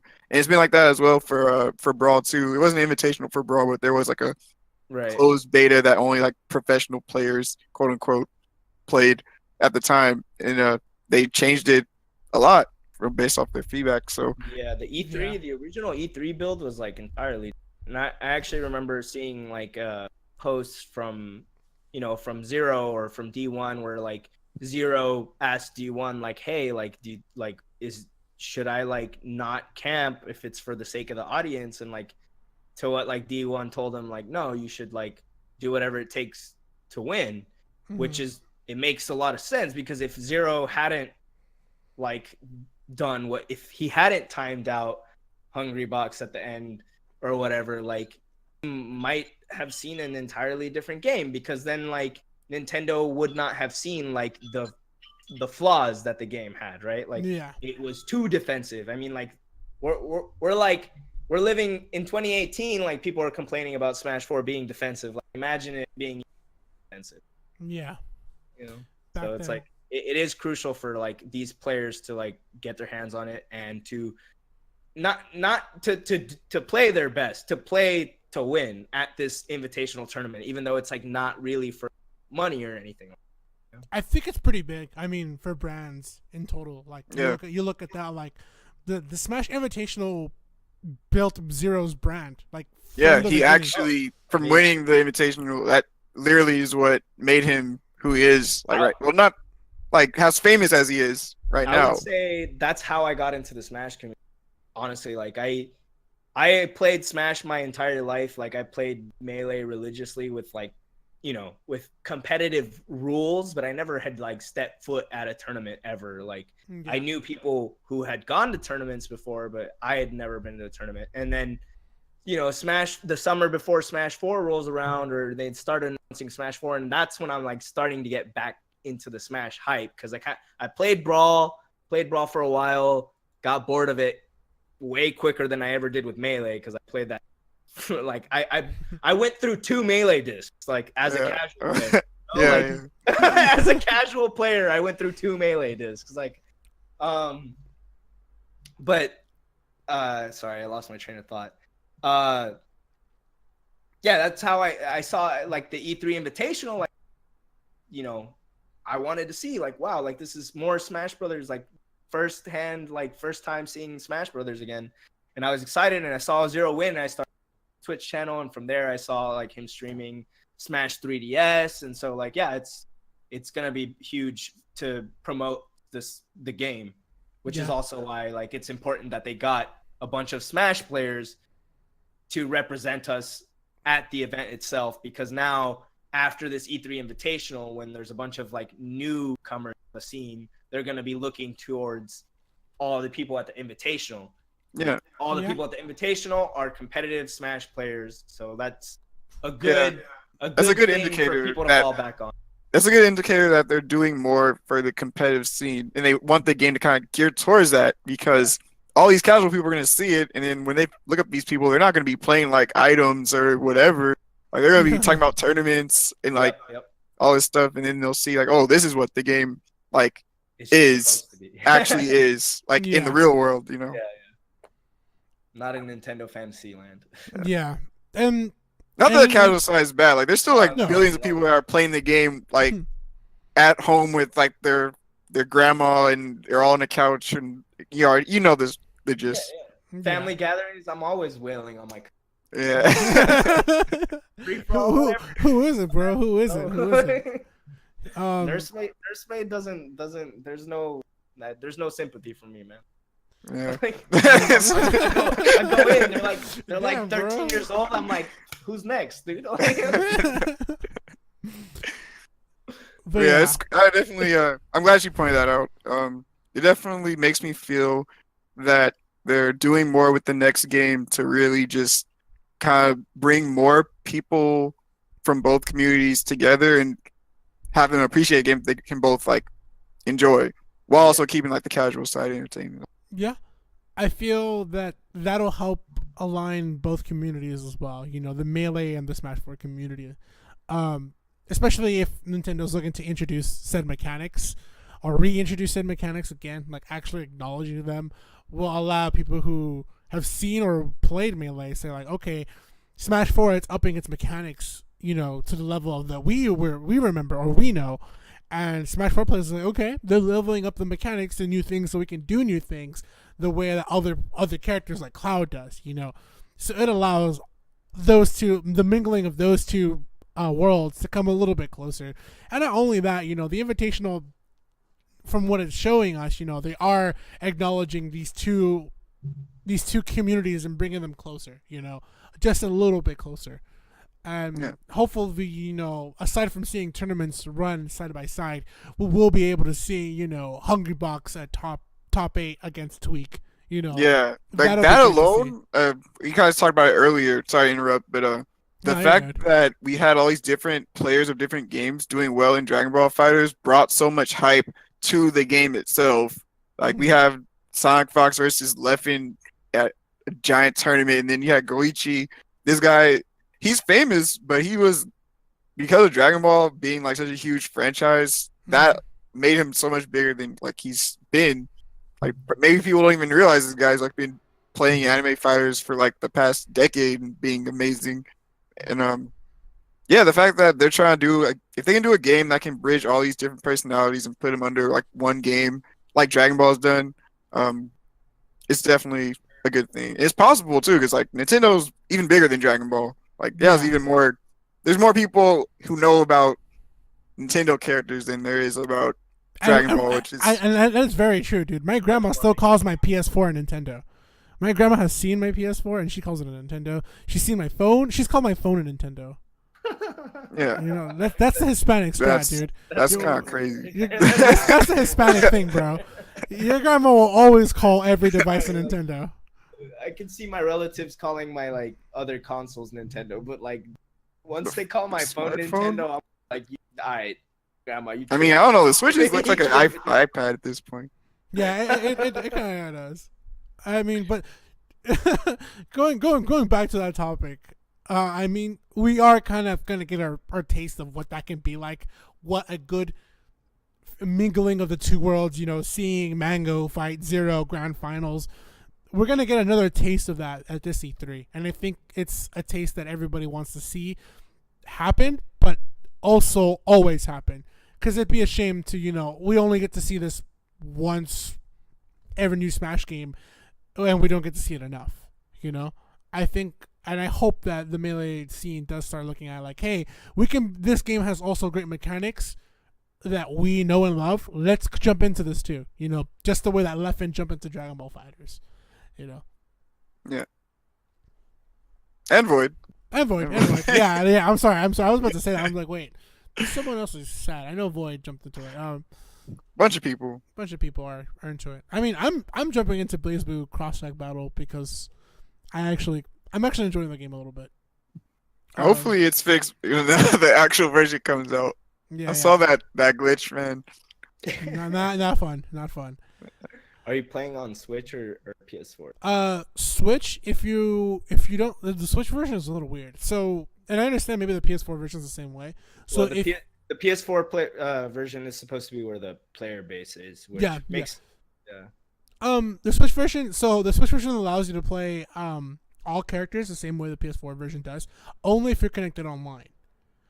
But if you're connected offline, it's only giving you like the 4 main characters. So like you That's from just Persona for the beta, 5. right? Yeah, just for the beta. Yeah. So, but I'm pretty sure the full game releases like you'll be able to use all the characters. But for the beta, Nah, you can't use like half the cat. Sorry. I'm probably still gonna play on the Switch. I think the portable is just so much better, dude. Nice, yeah. Nice. I mean, if I'm pretty sure Dragon Ball Fighters will come to the Switch. I hope it does. Even though it's not where the main player base is at, it'd be really great to like have a player like Leffen and be like, hey, I'm not at home. I want to practice this quick little combo before I go somewhere. And he's on his way to work, or he's on the train or driving, and he's in the car. He just picks up his Switch, gives it a quick test run, and goes, okay, It is on PC though. Yeah, it is on PC. But I'm saying, so if you had like a laptop, it would be cool. Yeah, but I don't you know. have to have a pretty. I mean, I don't know. Spend money on like a pretty much like almost a 2K laptop, or have a $300 device. Or that the thing oh, like Steam Link? carry. Yeah, you open it up and there's like a little monitor in there. You can. Oh yeah. It's like a little carry bag, like a luggage thing. Games Yeah. case. Like Games the one case.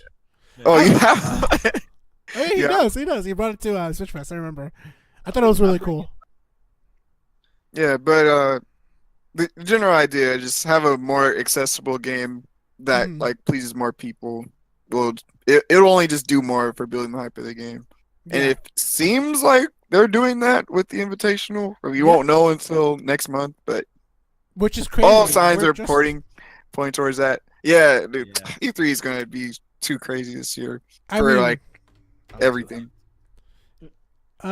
It's amazing. It's amazing. I'm too hyped. That about wraps up my question. I wanted to go ahead and touch bases on Maiko's question, if you don't Okay. mind. And whatever you can answer. If you can't, don't even worry about it. Yeah. I gotta I'll, pull the chat back up. I'll repeat it for you. I got you, bro. So Maiko, resident Yoshi main hero of SoCal. Probably the second best Yoshi, or maybe the first. I don't know where I put him. I remember KY told me, hey, you should look Taquito, up Maiko, Taquitos, Maiko, KY. They're all in pretty those strong three are Yoshi. the only ones I know that are Yeah. doing good with And they're all really strong. Yeah. Yoshi players. All three of them. So shout out to KY and Maiko and Taquitos. But Maiko specifically asks, how significant is this partnership with Nintendo? What does it possibly impact? Payouts, setups, exposure? Question marks with those. So what do you think? What do you think we can all answer? But I want to ask Strides. What can you answer?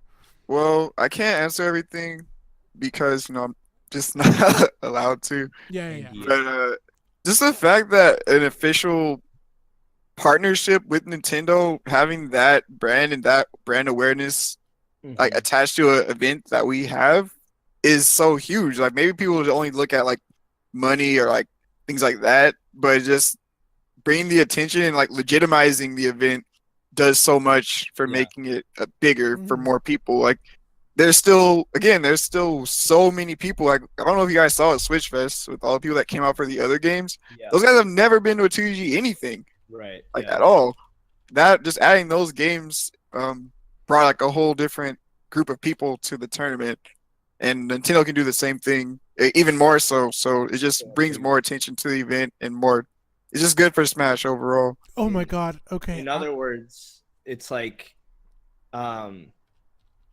basically, like I think the biggest thing for Smash players, because like they're interested in like what's Nintendo offering us? Like we've been we go to these tournaments anyways, right? And it's like it's not really so much about like what we get directly, but more so what we're getting indirectly, because like you said, having the name and the logo brand attached to the event, it brings awareness, it brings more eyes that would not have known about competitive Smash or like the event in general. Like now they know about it, now they can attend it, and now thanks to that our community grows, our scene grows, like we have more eyes like watching. Yeah. So that's like, it seems like a simple thing. Like people always want like, oh, they're like, what are they providing? Setups, money? Like we want something, like we want instant gratification. Something like Yeah, but it's not necessarily about the instant gratification. It's about building that relationship and having that like that partnership moving forward, so that like people know like, oh, like this is a thing that happens within Smash community. Like we compete at these events for pride and money, and it's a thing that Nintendo is aware about and supports. Yeah.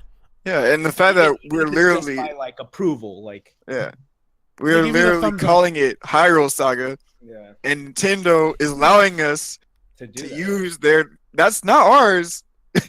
We don't own Legend of Zelda, but they do, and they are a part of it. I don't know if you guys think about that. Like That's crazy. That's actually nuts. Yeah. that means it's that this incredible. 2GG event is a part of like the Zelda Nintendo things that they promote.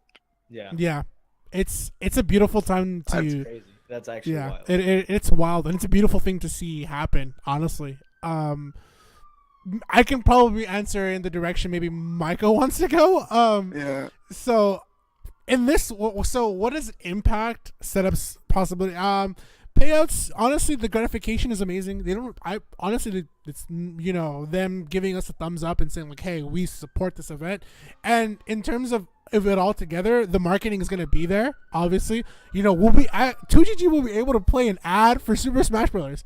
Because a week before Hyrule Saga, you're gonna see Smash Brothers, and 2G may actually have the chance to Nintendo may give them a thumbs up and say, hey, you know what, play this ad, and all that. In terms of that, exposure is gonna be great. Obviously, you already know how it's gonna go. The impact of it, and then not a negative, just more of a fair things we have to understand. There are licenses and IPs and things like that. We have to acknowledge them. we probably the situation that happened a few Frostbite, and G5. You know, Nintendo doesn't own the I'm sorry, they don't own the the music or the licenses to characters like Cloud. So that's why you can't, you know, just to avoid anything happening on YouTube and just for everything to go right, you know, we have to mute the victory theme and things like that. And nothing too bad, honestly. But just things like that, you know, will probably happen in the event. You probably won't hear Cloud's victory theme on the stream, but it's just to make sure you know, any of the 2GG videos or things like that don't get flagged or have to be removed. You know, it's for the better of it. But, and with that being said, it's pretty amazing because when you think about Hyrule Saga, it's got literally almost 600 entrants for singles. It's 700 plus now. Yeah, that's the same amount Civil War had. How much? That's crazy. Civil War over had 730 entrants. So it's more than Civil War now. No, Civil War had 753 entrants. Frostbite.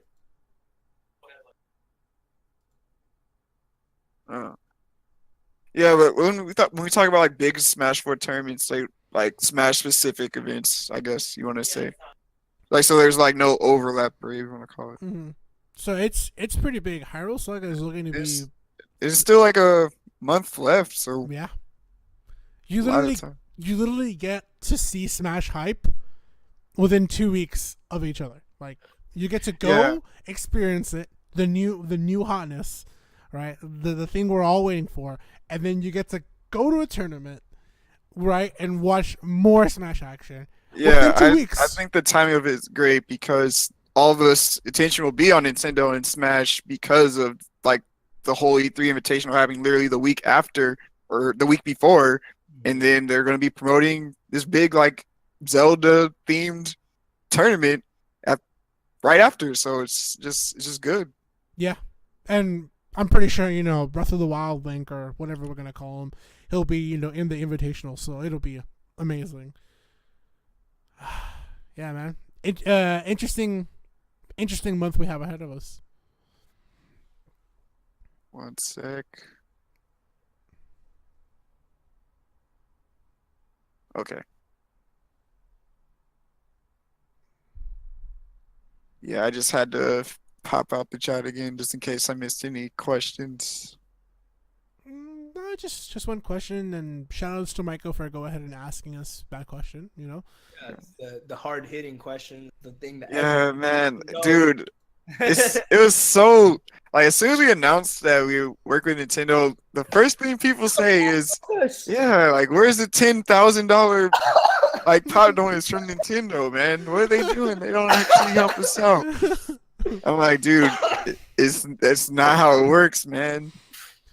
But they be a little more like maybe concrete things. They do actually provide like setup. They make it easier for us to like run the event by like getting us setups, maybe even getting them themselves, or like allowing us to just rent them for way cheaper than it normally would have been. Things like that. Like, or if we like ask these like maybe third party people that have all these setups, if we say, hey, we're with Nintendo, we need all this stuff, they're more likely to work with us because Nintendo is backing it. It's not just us. I don't know. Maybe Smash community is just kind of like they're younger. They don't really know how this stuff works. No, that's exactly it. So, that's exactly It's pretty straightforward. And from a business standpoint, it also allows great marketing on Nintendo's side and great marketing for 2GG as well. Marketing and all the events that have been partnered with Nintendo now, like Get On My Level is the most recent one this weekend, announced partnership with Nintendo. I know Evo's probably going to be partnered again. Yeah. Genesis 5 was as well. By like just fact that there's like a consistent like trend of all these major, even the Smash 4 specific events like Hyrule Saga is, getting Nintendo backing and support is just it's really good for the community overall. Yeah. And it's pretty good because, you know, last year with Evo's sponsorship, you know, it's pretty awesome. You know, I hope I get to see it, I don't know, on both ESPN and Disney XD again, because that'd be pretty cool. You know, hey, there's a new crowd watching.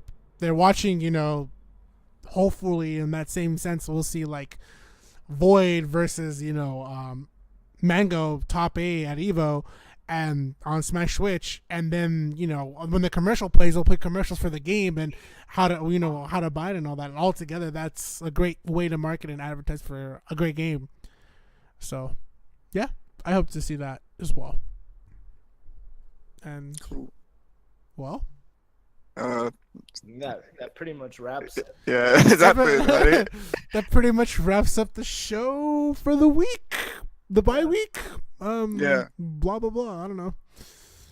Yeah. I feel like we touched a lot of different topics.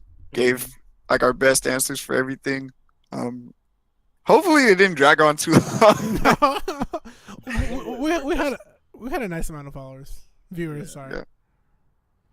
Cool. Yeah, and it's bi-weekly, correct? Yeah, bi-weekly. So the next one, fingers crossed, because I maybe we can.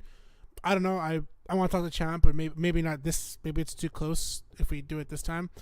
I want to try to see if we can experiment with the whole pre-show and post-show. Maybe we can do that. That'd be pretty cool. Yeah, I'm definitely gonna talk to them about it, see how they feel about it. It would be something that's kind of added like last minute to the schedule, but if there's enough like interest behind it, I'm sure they would love to do it. Yeah, I mean, as long as I feel that if we do it because I know like the venue opens at a certain time, so I feel like if we do it before, like let's say if the venue opens at 10, we do it from 9 to 9:45, so that's still like hey, no one's in there, we're just doing a quick conversation, and then again the next day before we open up the venue again, we go ahead and we do the quick thing again, and then we wrap up just in time before anything else. It's a great way to get the people excited too. I really liked doing that at Championship. That was one of my favorite parts of the Championship, just having like that whole way of like making the tournament mean more to like people in the community and maybe like seeing it for the first time. Same thing for Zero Saga as well. Maybe it was a little bit to a lesser extent, but I still like the whole idea behind it. So if we're able to do that at Hero Saga, like one of the biggest things that we've done this year, would be really cool. Yeah, I hope we can go ahead and get that going. But the next time we will be back is June 15th. Literally the week of E3, and we'll be able to go ahead and have some great conversations. Maybe we'll do that's a lot. Yeah, maybe we'll be able to do a quadcast, maybe 5 people. I would love to get like one of the players on, like not the players in the invitational, but one of like a ranked SoCal players if they're not busy, like their impressions of the game and like what they want. I don't know. I'll talk to Larry. Gotten to play it at E3, I'm assuming. I'll be there at E3. Me and Nursemaid. I don't know if you're one Strides. We'll be at E3. Yeah. I'll talk to Larry again. I'm assuming he's gonna go. Well, I hope he goes. And yeah, we can go ahead and have him on the show and have him give his impressions and things like that. Yeah. Or both of you guys would be great because you're gonna be there, able to actually play the game. So at least I would hope so. I would hope you guys get to play. I am gonna play, and Nursemaid over here has his fantastic industry pass. So I'm excited for him. 3 hours early, baby. I'm gonna get there pretty early, dude. I gotta say this, Edmund. If Sora's in Smash Switch, and you get to play early, you have to play other characters than Sora, man. You can't just play Sora. I'm gonna be the best fucking Sora main before that game drops, dude. if Sora's in the game, I can't promise I'll even try any other character. No, I mean, logically, I think like I would have to, because like the fact, like the odds of like Sora or any character for that matter, like being the way they are at the E3 build in the final build is like very slim. So like they're all gonna change anyways, and might as well like mess around with all the characters. Yeah. But that's like that's like my number one. My huge hope is like, oh my god, they have Sora playable at a Smash at E3. But I think like realistically, it makes more sense for them to like announce Sora later on. Yeah. So, or once the game's released, like have a cool trailer with that. Yeah, like a DLC or something. But I think I am wondering, like, because it's almost a guarantee that they're gonna have new characters at the E3 build, like characters we haven't seen before in Smash. So like I'm wondering like who, like because at the for Smash 4 like Mega Man. Yes, Mega Man and Pac-Man both, and Game & Watch. They confirmed yeah, a bunch of characters actually. Yeah. At E3. My best bet, if this is true and we're all wearing our tinfoil hats, maybe Sora will be announced because he's definitely one of those characters that's going to be a big talk about at E3. Like that's the one game that it's like the perfect tie, tie over, dude. I can feel it in my bones. If they don't go that route, we could get a Pokemon character or a ARMS character, and specifically, I know they're doing their Pokken. I don't know. They have another event going on as well. They have like Splatoon. They have a Splatoon one. An invitation, or I don't know invitation, but they're having their own like tournament showcase as well at the same time. So it's possible we can get. Maybe they'll have more in-depth Splatoon character talks, like how the character's gonna work and things like that. That character will probably most likely be in the playable demo. I think we'll probably get a Pokken character, or I remember reading somewhere they're gonna do like a Pokken thing. I remember. I don't know. I could be wrong. There's probably gonna have like other. So like probably just like sign up on site or something like. Yeah. So I can see them doing an ARMS or a Pokken character, a Pokemon that's been Pokken. Hopefully Caesar. I don't know. That's one of my favorites. Ooh, don't let. I'm fine with any new Pokemon. Don't let the actual Caesar know. Like. Caesar. Did you just say Skeezor? Yeah, he did. He's saying Caesar. Oh no, dude! What's wrong with you, man? How am I supposed to say it? I say it's Scizor. Scizor. Oh, you said Caesar. Caesar. Oh, okay. Yeah, but it's Scizor. I know it's dumb because the way it's like spelled does not match how it's actually pronounced. But you gotta play Pokemon. Like, you gotta have at least watch the anime. Like, come on, man. I'm gonna have I'm actually gonna be staying at the Link House during Hyrule Saga. Oh, so if they hear me in this talk show, they'll be like, "Damn, man, and we'll let you stay in this Link House." I don't think you're gonna be allowed in the house actually. At least not if Scissor's there. He's gonna. I think it's confirmed. Like he's already told us I'm actually gonna stay there. Cool. Yeah, that's gonna be sick. But yeah. Well, guys. Oh, before we go, just one last time. 2GG Gaming's very own Hyrule Saga. Go ahead and sign up now. Unless you've already watched this video and it's 3 months later. Then hopefully you actually sign up. Watch the VODs. If it's 3 months later, watch the VODs. Definitely watch the VODs if it's been 3 months later. We have Super Smash Bros. For Wii U, of course, the main event, June 23rd to 24th, 2018, this year, of course. At Long Beach. Go ahead and sign up smash.gg/Hyrule Saga. Don't miss out. Honestly, this is almost at the same level as Civil War. Don't miss out. It's like the Civil War this year, basically. Yeah, basically. It's our biggest Smash 4 event this year, like Civil War was last year. So, yeah, if you like what we do, and you want to be at a tournament that has a theme behind it, it's not just a tournament. Show up. I don't know. Yeah, this is it's definitely the one. I want to thank everybody for tuning in. I want special thanks to JMax for giving me the 3 months subscription to XSplit. JMax bless. Yeah, Papa JMax blessing us. I want to thank at Chiquita Banana for making this amazing layout. I actually Thanks fact. To Nurse.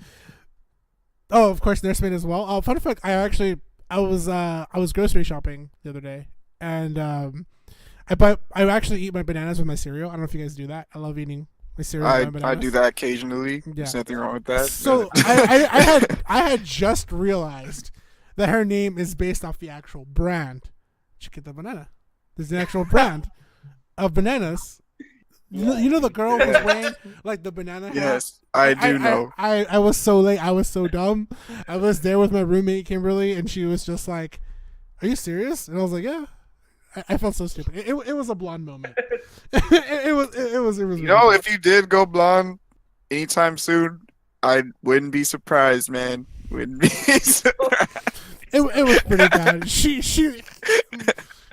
said some stuff before, but I made her look really, really like smart. Like, man, it was bad. So I put 101 together and I figured it out. So yeah, Shout out to Damaris for the overlay. yeah. Shout out to Damaris. I know Edmund says it perfectly. How do you say it? Damaris. Damaris. Okay, cool. Damaris. So shout out to Damaris for the great overlay. JMX, Quan for hitting me with that hard knowledge. He was like, "Yo, Vance, is the SoCal Smash talk show still a thing?" And I'm like, "Yeah, dude, it's actually happening this week." And then I made the announcement like right away.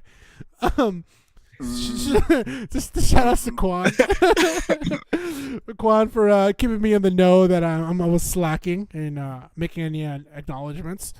Of course, shout outs to GG Gaming for also allowing me to do commentary, and shout outs to you, Strides, for joining us this week. Special sponsors, of course, JMX, Damaris, and of course, Korean for letting you use the setup. Yeah, dude. Shout outs to Charles, actually, the goat, man. I would probably have to do this off my phone, and the experience would be like much worse for you guys. I can't imagine Yeah.